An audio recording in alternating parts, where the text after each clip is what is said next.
mamografia dói em alguns casos. Tem pacientes que não sentem absolutamente nada e tem pacientes com as mamas mais sensíveis, que sentem um desconforto, mas é super bem tolerável, lembrando que é um exame muito importante e a gente não pode deixar de fazê-lo por medo da dor. Varia de acordo com o nível de tolerância de dor da paciente. Tem pacientes que são menos tolerantes à dor, tem pacientes que são mais tolerantes à dor. Eu diria que assim, a mamografia ela é um exame tão importante quanto o ultrassom e quanto a ressonância magnética, ou seja, ela é essencial, ela é um exame complementar. Não tem como você ter uma saúde das mamas completas sem fazer a mamografia. Em geral, a gente indica, se não houver uma indicação antes, por exemplo, uma história familiar precoce, a gente indica normalmente a partir dos 40 anos. Lembrando sobre as próteses mamárias, tá? As pacientes têm muita dúvida se quem tem prótese deve fazer mamografia. Sim, todas as mulheres devem fazer mamografia, inclusive as com próteses mamárias, tá? Temos uma técnica muito convencional e fácil que a gente utiliza para fazer com as próteses e funciona muito bem. Doutora, qual é o maior mito sobre o exame de mamografia? Olha, o que a gente costuma ouvir sempre é sobre a radiação. Os pacientes têm muito medo da radiação da mamografia. Inclusive, até hoje, tem pacientes que não fazem mamografia por causa da radiação. Isso é um mito. Sim, ela emite uma radiação, mas é uma radiação mínima e segura. E não se deve deixar de fazer a mamografia por medo dessa radiação. Bom, o ultrassom transvaginal é um exame muito amplo, ele é indicado em várias ocasiões, mas geralmente quando a mulher começa com a vida sexual ativa e ela vai no ginecologista pela primeira vez, aí o ginecologista já indica que ela comece a fazer a rotina do exame transvaginal. Fora isso, ele é um exame para avaliação de útero, ovários e estruturas da pelve, para sangramentos irregulares, mulheres com miomas e não esquecendo também da gestação inicial, que também é necessário um exame endovaginal. É um exame, lembrando, que é um exame seguro, tá? É utilizado uma camisinha, é um exame que não machuca a mulher nem neném, as mães têm muito medo disso, né? É um exame bem tranquilo e bem seguro. É um exame que ele serve para avaliação do ciclo, às vezes ciclos irregulares, né? Que geralmente é para uma pesquisa aí de mioma ou o cisto ovariano também, nesse caso de ciclos irregulares, eles pedem muito. E também em casos de endometriose, o exame inicial para uma pesquisa de endometriose é o exame transvaginal. Endometriose aparece nos exames de imagem? Mais específico, ultrassom para avaliação da endometriose? Não, ele pode aparecer sim, é um exame importante, mas a gente ainda prefere a ressonância magnética da pelve. São sintomas, ela procura o médico por causa de dores, muitas cólicas, irregularidade menstrual, infertilidade, e aí ele começa a pesquisar sobre endometriose. E aí vai para o transvaginal, não achando nada, vai para a ressonância magnética, e em alguns casos eles fazem também a videolaparoscopia. Bom, o ultrassom das mamas é um exame muito importante, especialmente mulheres jovens e com mamas densas. Ele não substitui a mamografia, também não substitui a ressonância de mamas. Cada exame tem a sua importância. Todos os exames são complementares.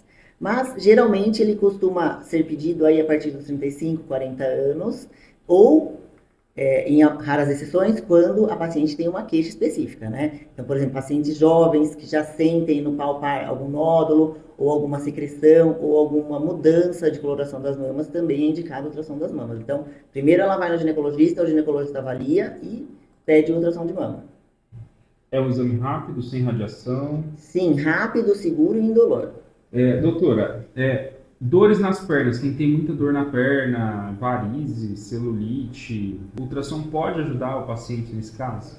Pode sim. É uma pergunta bastante constante que a gente tem, porque é o seguinte, primeiramente, paciente com dor na perna tem que procurar o vascular. O vascular vai fazer uma análise e geralmente ele vai pedir o Doppler venoso, né, que é o Doppler para mapeamento de varizes, que é um exame simples, rápido e indolor, tá? O paciente vem pra gente, a gente coloca o paciente de pé e faz todo o mapeamento dos vasos, insuficiência de safena, insuficiência venosa crônica e marca também os vasinhos, que é para paciente fazer a retirada cirúrgica das varizes. Esse é um exame muito indicado no pré-operatório de varizes, que é para a gente fazer justamente o mapeamento das varizes pro vascular se orientar na hora da cirurgia, e o pós-operatório também, que depois de algum tempo, quando o paciente já estiver recuperado, ele volta com a gente para ver se a cirurgia ficou tudo ok. O que diferencia o exame bem feito do mal feito? Bom, dentre eles o preparo. Eu acho que o preparo, quando nós pedimos para o paciente vir com o preparo, isso é muito importante, porque o ultrassom é um exame médico dependente e depende muito de um preparo bem feito. Isso faz toda a diferença no diagnóstico final. Às vezes, por um preparo insuficiente, a gente tem até que pedir um outro tipo de exame para que se complemente esse exame com esse preparo não suficiente. Sempre os pacientes têm que seguir as orientações que é passado, isso é importante para o resultado final do exame. Seguir as orientações adequadamente é importante para o resultado final do exame. E saber que tudo é um exame complementar, né? Nem sempre o diagnóstico final vem de um exame só, às vezes a gente precisa de 2, 3 exames complementando, mas tudo sendo por um profissional adequado, qualificado, sempre tem a tendência de que tudo acabe bem corretamente. Então, doutora Ana, exames preventivos, qual fazer em cada fase da vida? Bom, vamos lá. Na juventude, são os exames básicos, quando a paciente começa uma vida sexual ativa, que são os exames ginecológicos, e o Papa Nicolau são fundamentais para essa fase da vida. E aí, ela já começa com o endovaginal, tá? A partir dos 40 anos, em média, já se começa uma rotina de ultrassom de mamas e mamografia anuais. Casos específicos, ressonância magnética das mamas, tá? E o ultrassom transvaginal também anual, a não ser que seja por alguma doença ou algum motivo especial, mais de uma vez por ano, tá? Depois, lá pela fase de 45, 50 anos, dá início à densitometria óssea, tá? Que a gente vê a densidade óssea da mulher para prevenção de osteoporose, tratamento. O mais importante é manter o acompanhamento regular e não esperar os sintomas aparecerem, ou seja, fazendo exames preventivamente. Prevenção é cuidado e cuidado é um ato de amor consigo mesma.